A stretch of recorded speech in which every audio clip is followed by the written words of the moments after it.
Muy buenos días. Hoy es 27 de octubre del 2020 y tenemos una conversación, así lo acordamos, con el ingeniero Juan Carlos Reyes Andrade. Él está realizando estudios de maestría en sistemas de información y comunicación en Alemania.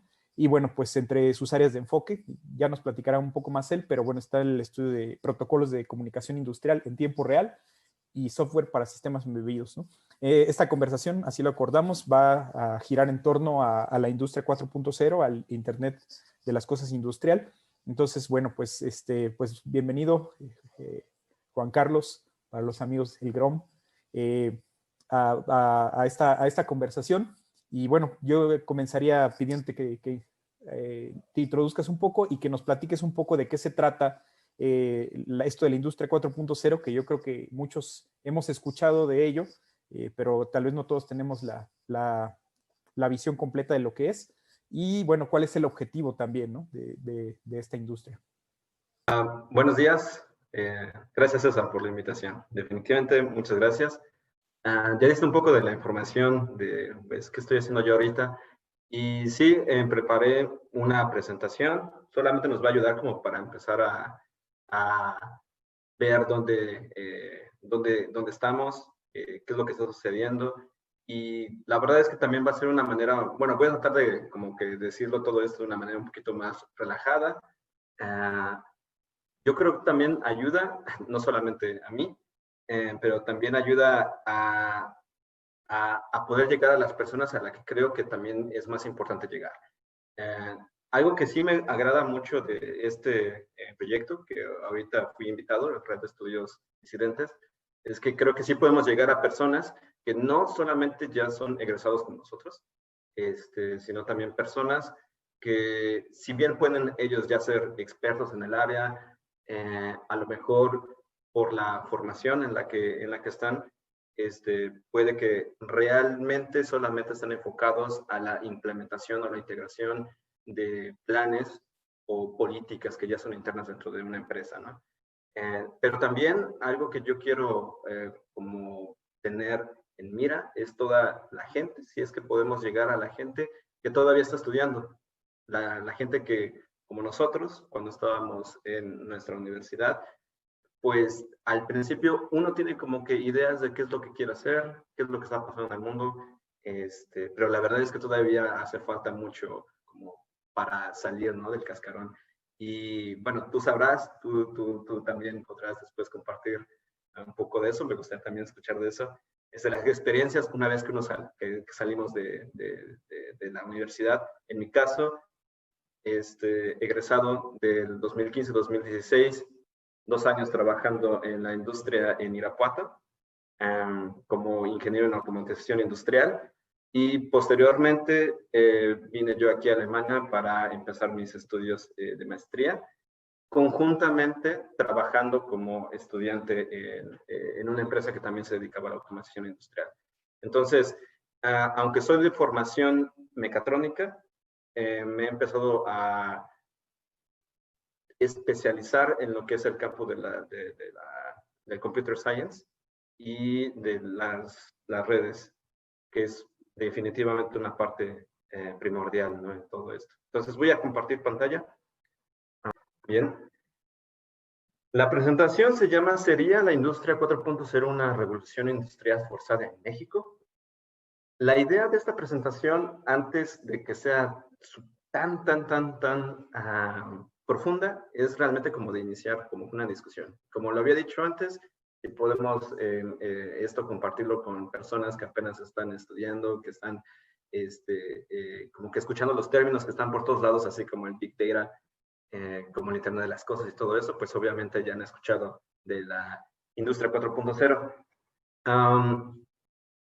Es muy importante saber que para empezar a entender la industria 4.0, pues son como que dos ingredientes los principales, que son los Cyber Physical Systems, que al final de cuentas es todo eso que nosotros llamamos como los dispositivos inteligentes. Pueden ser sensores, o sea, pueden ser, por ejemplo, los celulares, o pueden ser las tablets, pero cuando ya empiezan a llegar a la industria, y también dependiendo de cómo haya sido el desarrollo, el diseño, si es que fueron solamente desarrollados para hacer una tarea en específico, entonces están más relacionados a los sistemas embebidos. Y sistemas embebidos realmente es todo un área dentro de la electrónica y dentro de las ciencias computacionales. Entonces, últimamente se le llamó Cyber Physical Systems, sobre todo como para empezar a englobar con lo que es todo el paradigma del Internet de las Cosas, ¿no? El Internet de las Cosas, pues como sabemos, está basado en una interconectividad de todos los dispositivos, en una, se tiene una frase que es anything, anywhere, anytime, que yo creo que es bastante útil para empezar a saber o empezar a clasificar qué es un dispositivo que está dentro del Internet de las Cosas o qué es lo que no. ¿Por qué? Porque cuando nosotros hablamos de anything, estamos hablando de lo que sea, cualquier aparato puede estar entonces conectado, ¿no? Cuando decimos anywhere es porque puede estar localizado donde sea, pero también habla de la accesibilidad de ese mismo sistema. En donde sea que estemos, nosotros podemos tener acceso a él. Y anytime implica también la accesibilidad, pero también implica la seguridad del canal de comunicación con ese nuevo dispositivo. Bueno, traemos todos estos ingredientes y los llevamos a la industria para comenzar a hacer o mejorar los procesos industriales, pues entonces ya estamos empezando a hablar de lo que normalmente se llama una industria inteligente, ¿no? O de los componentes inteligentes dentro de los procesos de manufactura o los procesos de automatización y todo eso. Ese conjunto de cosas es la industria 4.0, que es realmente un nombre que aparece en Estados Unidos y aparece en Alemania. A ver, bueno, creo que la imagen que pones es muy ilustrativa. Entiendo lo que nos estás comentando, es que el Internet de las Cosas, creo que estamos un poco más familiarizados con el Internet de las Cosas. Es decir, que tanto digamos, llevándolo a una situación doméstica, diríamos tanto el horno de microondas como el refrigerador, como nuestra computadora, todo esté conectado a la red, todo esté intercambiando datos, ¿no? Y esto en aras de hacer, digamos, en el caso de un hogar, pues un hogar más inteligente, ¿no? Pero en el caso de hablar del Internet de las Cosas industrial, estamos hablando de interconectar, ¿no? Por ejemplo, líneas de producción, ¿no? A eso vamos, ¿no? Claro, también está en miras de una manufactura flexible, que es uno de los puntos más importantes dentro de la manufactura avanzada. Estamos hablando también de una automatización que se le dice inteligente, pero se refiere a que también es completamente flexible que puede operar con distintos aparatos. O sea, no solamente, ya no es como antes, no es como una cuestión que era un poco restringida, ¿no? Que solamente existen aparatos que son Siemens, ¿no? Y que solamente una empresa se tenía que casar con Siemens completamente, ¿no? O con Allen Bradley, cosas así. Actualmente se está tratando de cambiar esa tendencia. De hecho, se ha hecho ya bastante para cambiar esa tendencia.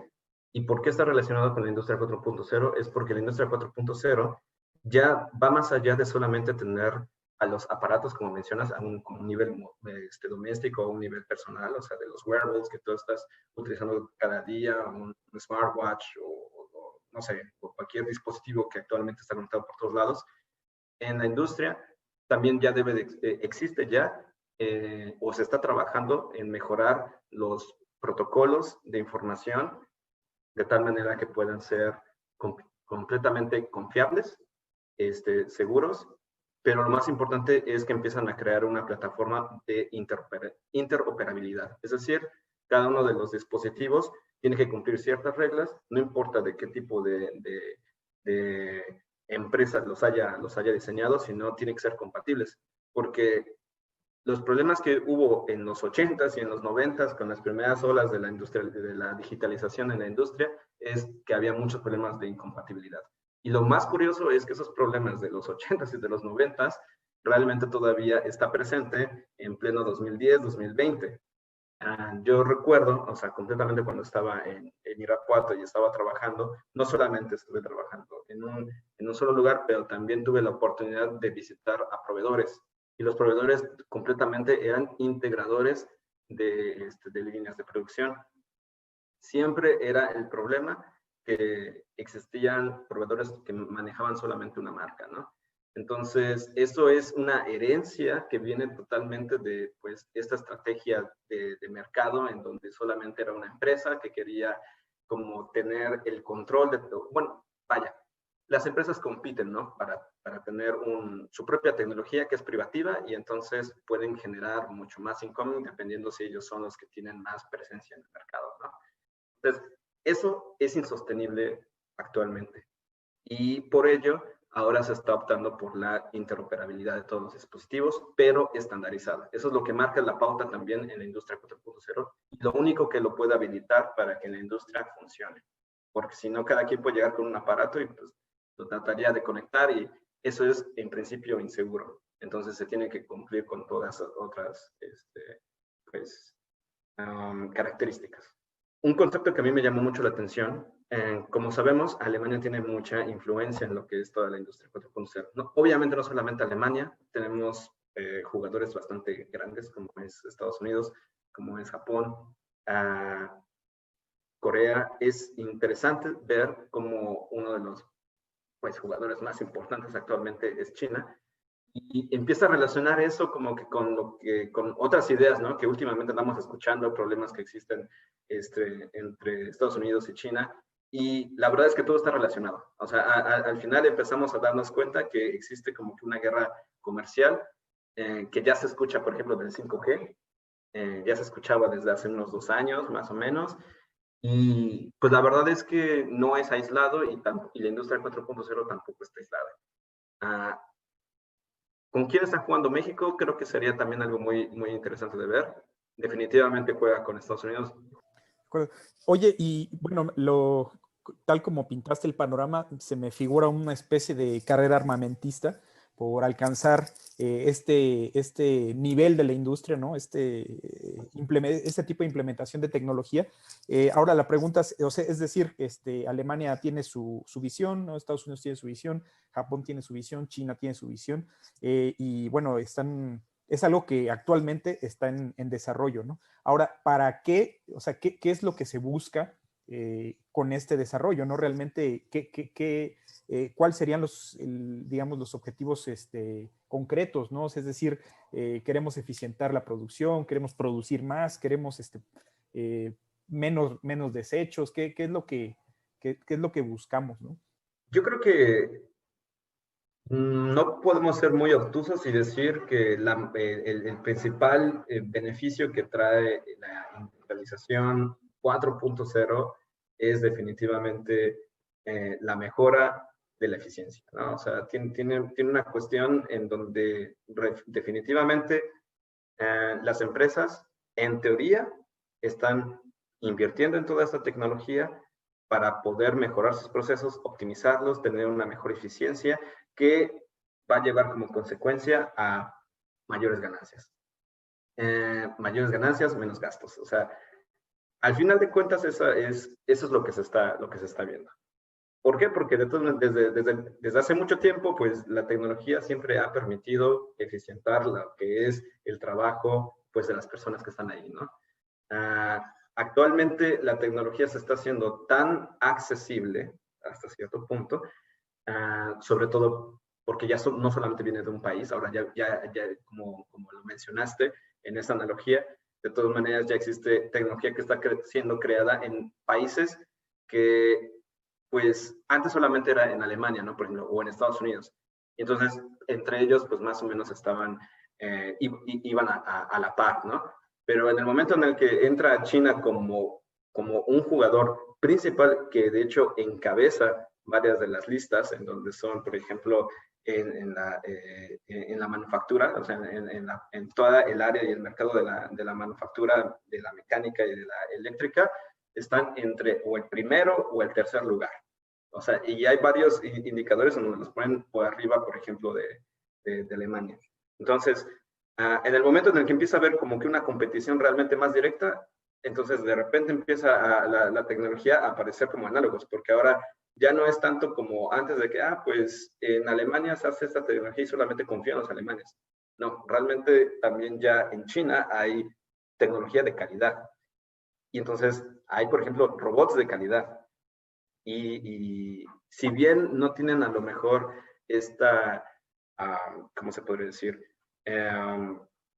Este desarrollo histórico como el de Alemania, ¿no? Que todos sabían, pues nosotros confiamos en la tecnología alemana porque siempre ha estado ahí, siempre ha trabajado muy bien, ¿no? Y no confiamos en la tecnología china porque pues es tecnología barata, ¿no?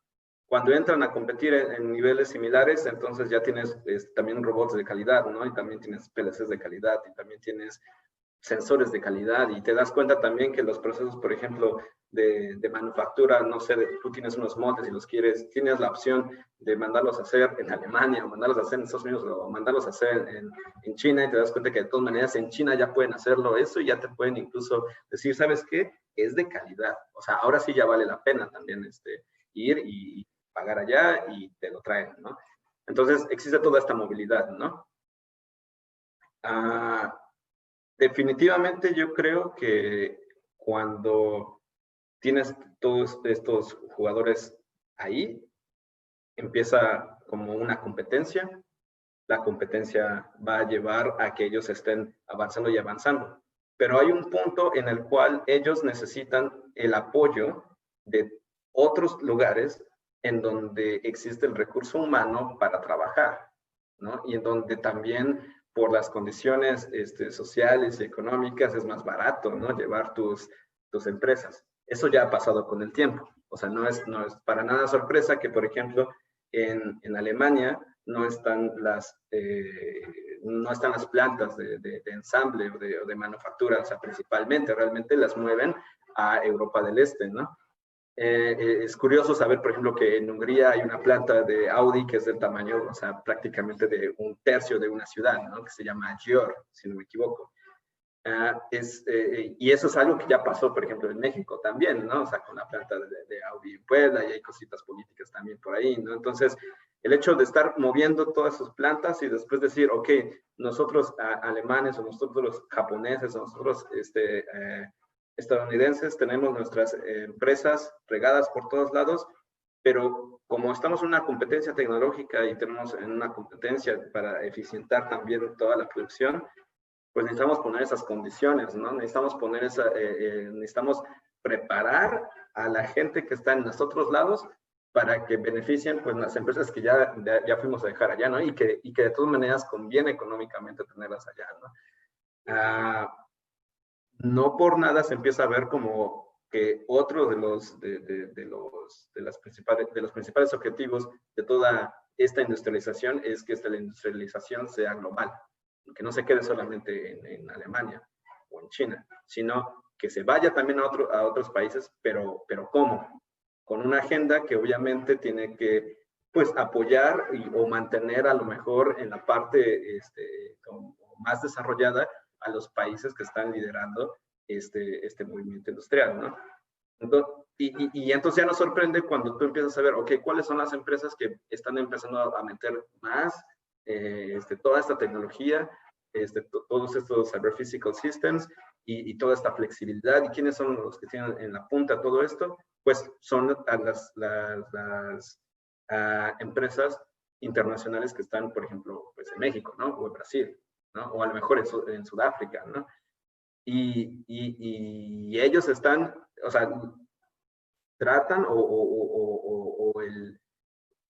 uno de los objetivos también de esta industrialización es empujarlos a ellos para que tengan las condiciones para que los planes de países como Alemania puedan llevarse a cabo ahí, ¿no?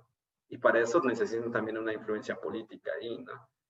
Y necesitan también el World Economic Forum. Necesitan ellos decir, no, es que el método más importante o la estrategia más importante con la que las economías van a crecer, pues es metiendo a fuerza la industria 4.0 ahí, ¿no? Y no es que esté mal toda esta interconectividad o este mejoramiento de toda la tecnología que se usa. Definitivamente está perfecto, ¿no? Pero la cuestión es priorizarlo solamente porque es del interés, a lo mejor, de un conjunto de países que son líderes en lo que hacen, ¿en qué? Pues en la tecnología, ¿no? Y creo que con eso estamos llegando un poco a la parte, digamos, neurálgica o la parte más importante, ¿no? de la conversación. Y aquí quisiera preguntar dos cosas, ¿no? La primera, pues, digo, aquí nos pones, por ejemplo, desde el 2006 hasta el 2016, más o menos algunos hitos, ¿no? Relacionados con la industria 4.0, pues puede llamar la atención o no, pero México no aparece, ¿no? Entonces, la primera es ¿en dónde está México? ¿No? Esa es la primera. Y la segunda, ¿qué consecuencias tendría si México, por ejemplo, o cualquier país decide no entrarle, ¿no? O sea, realmente, ¿qué pasa si un país decide mantenerse al margen de esta tendencia que tú nos dices, ¿no? Viene impulsada por algunos países y con esos países también con empresas que ya son de corte transnacional, es decir, ya ni siquiera se puede decir que sean empresas alemanas o estadounidenses, sino son empresas transnacionales en muchos casos, Sí. y que al tener estas empresas sedes en muchos países, pues desde sus empresas van a estar impulsando una agenda, ¿no? Para impulsar este desarrollo. Hay algo interesante que aparece, como mencionas, en esta lista de años. No está incluido México porque México realmente apenas está iniciando en todo esto como consecuencia de todo el tumulto que hay afuera, ¿no? Algo que no puedo yo asegurar es que conozco todas las políticas que actualmente están alineadas al desarrollo de tecnología, sobre todo a la cooperación industrial, ¿no? En México. Es un poco difícil encontrar si es que ya hay un plan, ¿no? En México. La verdad es que hasta donde yo sé, no lo hay, ¿no? Tenemos problemas, pues, vaya, con el CONACYT, que no solamente es cuestiones, ¿no? De su burocracia interna o política, ¿no? Con el actual gobierno, o como muchas veces se presenta, ¿no? Sino también es que falta una, como, vaya, es un consejo, un conjunto de personas que realmente marquen una línea que seguir en el caso de la integración de alta tecnología. Integración de alta tecnología, pero también de la preparación, ¿no? De todo el capital humano que pueda desarrollarla y mantenerla, ¿no? Una vez, o sea, yo estaba haciendo una presentación en la universidad con unos compañeros que estaba muy interesante porque era la comparación de cómo era más o menos las políticas educativas en México, Singapur, sí, Bangladesh y en México, bueno, en Alemania, perdón, también. Algo que estaba bastante interesante era ver que, bueno, que descubrí en ese momento, en mi ignorancia, porque realmente no era mucho de ir y empezar a leer los artículos que publica el CONACYT, ¿no? De cómo son sus estrategias para cada año, ¿no? Y la verdad es que el CONACYT, pues sí tiene sus políticas. Es muy interesante porque encontré un reporte en el cual decían que pues tenían unas miras más o menos por ahí del 2012 de que iban a mejorar ciertas cuestiones, iba a haber muchos más apoyos, bla, bla, ese tipo de cuestiones. O sea, sí hay planes que vienen del CONACYT, sí, pero el problema aquí es que variaban cada 6 años, ¿no? O sea, realmente las políticas del CONACYT también se estaban cambiando, pues, según quien estuviera, ¿no? En la presidencia. Y algo que sí hay un gran contraste es, por ejemplo, en Alemania, donde en Alemania sí empiezan desde el 2006 y entonces para el 2012 ya publican lo que es toda la estrategia, y es una estrategia que va a durar, bueno, que dura al mediano plazo y va a durar hasta el 2020, y actualmente pues se sigue trabajando en ella. Estamos hablando que es un trabajo de al menos unos 14 años y que va para adelante, ¿no? Entonces, lo primero en México que pues no hay es una política que se extienda más allá del sexenio en el que está, ¿no? O sea, yo pensaría, o en el momento, o lo que yo concluí en ese momento, era, bueno, definitivamente, el CONACYT, o sea, debería de trascender, bueno, y hablando ahorita del CONACYT, porque pues es la dependencia, ¿no? Que se me viene a la cabeza, ¿no? Pero pues existen realmente otros centros de investigación, pero el CONACYT es el del nivel nacional. que debería de trascender más allá de lo que sucede pues en la silla presidencial, ¿no? O sea, realmente debería tener como un programa más allá, ¿no? de esos 6 años. Entonces, como no lo tenemos, pues definitivamente no puede existir un trabajo a mediano o a largo plazo como existe en otros países. Creo que ese es el punto principal como para decir, uno, que otros países, bueno, los países que dijeron, nosotros vamos a ser líderes en todo este movimiento, ellos tienen, si podemos ver aquí rápido en la presentación, a partir del 2010-2011, en el 2011 es Estados Unidos quien crea una iniciativa de gobierno completamente en cooperación con empresas y destina bastante dinero, ¿no? Alemania hace lo mismo en el 2012, después tenemos Francia, Reino Unido, luego también un programa a nivel de la Unión Europea y China y O sea, es decir, desde el 2011 al 2015, o sea, ellos empezaron a publicar sus estrategias que ya venían trabajando con años de anterioridad. Cada uno poniendo sus plazos, ya fueran de 10, 15 o incluso hasta 20 años, y pues México no aparece ahí porque pues la verdad apenas está empezando a hablar de todo eso, ¿no? Gracias a los medios de comunicación, gracias al internet, obviamente, gracias a todo ese boom a los trending topics que aparecen en todos lados, así como cuando se volvió famoso el Big Data, todos hablaban del Big Data, de Internet de las Cosas, y últimamente, no sé, en el último año, últimos 2 años, se empezó a sonar de repente más la industria 4.0. Entonces, pues, ¿dónde estamos nosotros? Pues estamos completamente al inicio. Nosotros no podemos decir que no, o sea, los países no pueden decir que no, porque realmente va más allá de la decisión como política, realmente es toda la tecnología en sí ya es como que un factor bastante disruptivo que aparece y cuando aparece ya no lo puedes detener, ¿no? O sea, nadie pudo detener, por ejemplo, el Internet, ¿no? Cuando comenzó a expandirse por todos lados. Y a pesar de que la industria 4.0 esté respondiendo a una iniciativa, pues, a lo mejor, pues, de intereses económicos, comerciales, de países que son las potencias económicas en el mundo, de todas maneras ellos están creando toda una plataforma tecnológica y de conocimiento que por suerte en esta ocasión está disponible. Es una gran diferencia a otras supuestas revoluciones industriales en donde definitivamente no se podía tener acceso al conocimiento técnico. La diferencia es que ahora sí hay como accesibilidad a todo ello, ¿no? Por lo tanto, los países no pueden decir que no. Los países, de todas maneras, al estar toda esta tendencia, pues tarde o temprano van a entrarle. Creo que no existe como mucha decisión en decir le entro o no, sino de cómo le entro, ¿no? ¿Qué tan bien le entro? ¿Qué tan preparado entro? ¿Qué puedo hacer yo de tal manera de que mi estrategia para entrarle a la industria 4.0 sea, pues, sea acorde con mi sociedad o con el nivel de educación que yo tengo, con el nivel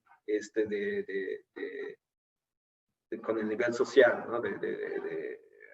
Vaya, con toda la capa, con todos los recursos humanos que nosotros tenemos y también los recursos tecnológicos, ¿no? que tenemos. Y eso definitivamente se puede empezar a comparar porque pues no somos para nada aislados. Figuramos, sí, en el grupo de los países que definitivamente son buenos para la manufactura. Y eso viene siendo desde antes, ¿no? O sea, en el momento en el que México entra a todo este plan neoliberal, es porque entra al mercado de los peces gordos, ¿no? Y ahí está, sin ser un pez gordo, ¿no? Pero la cosa es que comienza a figurar para ser un lugar donde otras potencias o los países, bueno, no solamente los países, sino como dijimos, las nacionales van y ponen sus empresas con su cierto grado de beneficio para las localidades, pero no es suficiente, ¿no? Como para decir que esa sea la consecuencia directa, pero sí catapulta el poder de adaptación en lo que es la producción, ¿no? La manufactura, el ensamble, ¿no? No por nada México forma parte de los primeros países que producen carros, ¿no? Bueno, que los ensamblan, ¿no? Y que los exportan, ¿no? México, o sea, forma parte de, así, está más o menos al nivel de Turquía, ¿no? En donde tú también vas a Turquía, no es ni siquiera parte de la Unión Europea, pero tiene un montón de empresas, ¿no? Tiene también un montón de empresas que curiosamente son que fueron a poner ahí, por ejemplo, los alemanes, los franceses, ¿no? Y así pasa con otros países que están más destinados o que fueron destinados a ser los lugares en donde existe manufactura, ¿no? Entonces, nosotros no tenemos opción, nosotros ya estamos ahí, hemos estado ahí desde hace un buen rato. Hace falta más bien tener como que un plan en el cual nosotros hagamos la industria 4.0. O sea, que sea, que tenga pues una versión mexicana, ¿no? O sea, una versión mexicana, y no solamente México, o sea, cualquier de los otros países que actualmente va a caer en eso, debe tener su propia versión de la industria 4.0 y no solamente tratar de seguir o copiar, ser un copycat de lo que está ocurriendo en otros países, porque los otros países no están en las condiciones que nosotros estamos, ¿no? Si Alemania empezó en el 2006 con esta, ¿cómo se dice? Con esta estrategia, no solamente fue porque se les ocurrió, ¿no? Sino porque ellos realmente tenían una plataforma académica y también industrial cooperativa entre ellas, que les dio visión, ¿no? Para decir, ok, esto va a pasar y tenemos que empezarnos tenemos que ponernos a actuar, ¿no? Sobre todo porque ya vienen los chinos.